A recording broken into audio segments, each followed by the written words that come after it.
நாமக்கல் மாவட்டம் திருச்செங்கோட்டில் 2 மணி நேரத்திற்கு மேலாக இடி மின்னலுடன் கூடிய பலத்த மழை பெய்தது.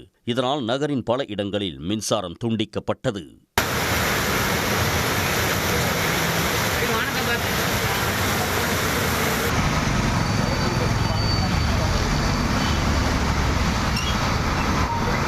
சேலம் மாவட்டம் எடப்பாடி சுற்றுவட்டார பகுதியிலான கேட்டுக்கடை, பூலாம்பட்டி, வெள்ளரிவெள்ளி, மூலப்பாதை, கொங்கனாபுரம் உள்ளிட்ட பல்வேறு பகுதிகளில் 3 மணி நேரத்திற்கு மேலாக கனமழை வெளுத்து வாங்கியது.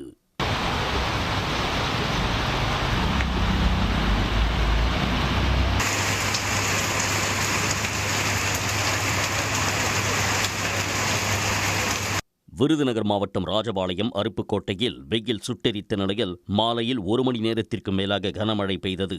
குறிப்பாக விருதுநகர் புறநகர் பகுதியான லட்சுமி நகரில் ஆலங்கட்டி மழை பெய்ததால் மக்கள் மகிழ்ச்சி அடைந்தனர்.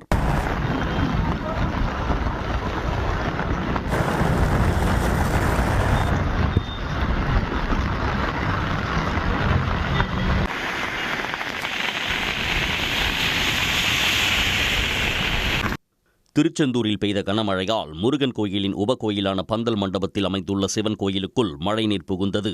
இதனால் கோயிலுக்கு வந்த பக்தர்கள் கடும் அவதிக்கு ஆளாகினர்.